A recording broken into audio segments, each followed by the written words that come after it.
নমস্কার দর্শক বন্ধু, এই মুহূর্তে আমি রয়েছি নবগ্রহ জেমসে। নবগ্রহ জেমস, যার কর্ণধার এসকে আবিদ, যিনি সত্যি এমন একজন মানুষ, প্রত্যেককেই নিজের করে নেন। যারা এসেছেন তাদের সঙ্গে কয়েক ঘন্টার মধ্যে এত সুন্দর একটা রিলেশন হয়ে যায়, সেই মুহূর্ত থেকে যেন আবিদ ভাই তাদের এবং তারা আবিদ ভাইয়ের ঘরের মানুষ হয়ে যান। যে কোনো প্রবলেম, যে কোনো সমস্যা, নতুন কিছু করার আগে ছোট্ট একটা ফোন করে বলেন, স্যার এটা করব, দাদা এটা করব, এটা কি করতে পারি। এই যে রিলেশনটা তৈরি হয় কেন? Give and take policy. তিনি এমন কিছু দেন যে ছকটা দেখে তার জীবনের স্বপ্নগুলো যখন একটা একটা করে পরিণত হতে থাকে, প্রত্যেকেরই স্বপ্ন থাকে, এবার সেই স্বপ্নগুলো যখন পরিণত হয় তখন কিন্তু সেই মানুষটি মনের মানুষ, কাছের মানুষ হয়ে ওঠে। সেই রকম আপনার আমার প্রত্যেকের মনের মানুষ, কাছের মানুষ এসকে আবিদ।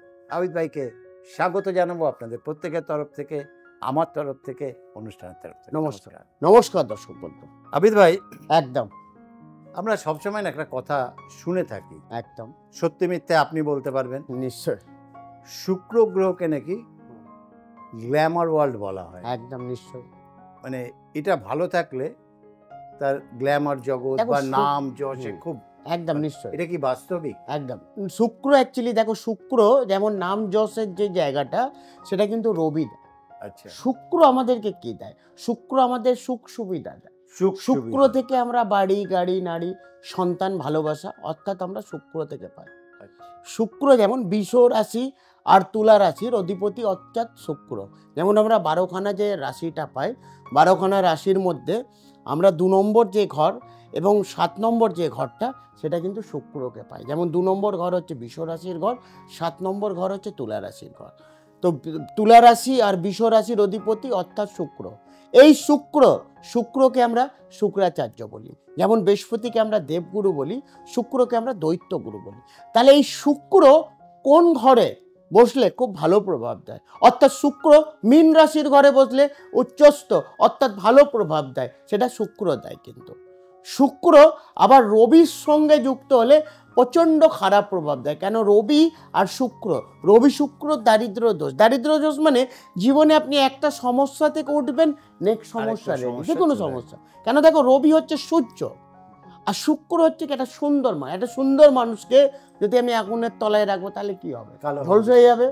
তাহলে রবি শুক্র অথবা মঙ্গল এক ঘরে বসলে প্রচণ্ড খারাপ প্রভাব দেয়। তাহলে শুক্রর যে সংখ্যা আমরা পাই, সেই সংখ্যা আমরা কোন সংখ্যার মধ্যে পাই?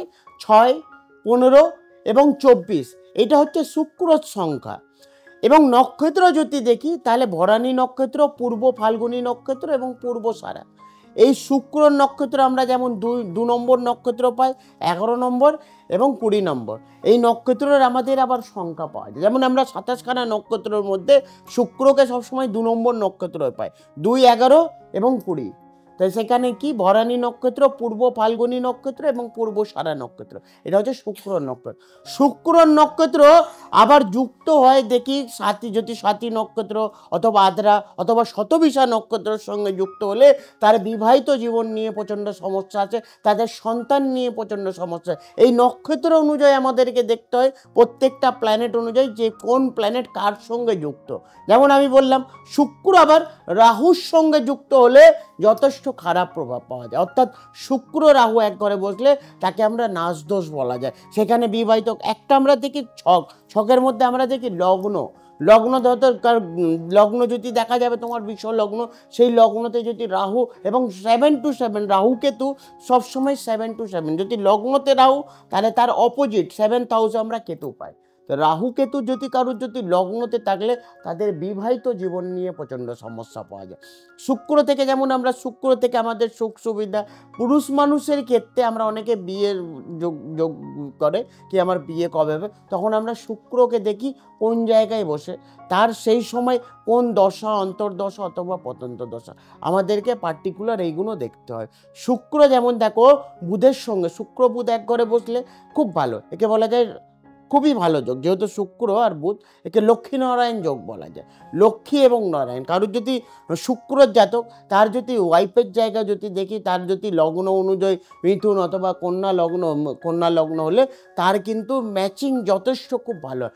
আমরা যখন একটা জন্মছক দেখি, এই ছক অনুযায়ী আমাদেরকে পার্টিকুলার এইগুলো দেখতে হয়। আর শুক্রর সব থেকে ভালো যে কালার সেটা হচ্ছে হোয়াইট কালার। হোয়াইট কালার, সবুজ কালার, ব্ল্যাক কালার এবং ব্লু কালার।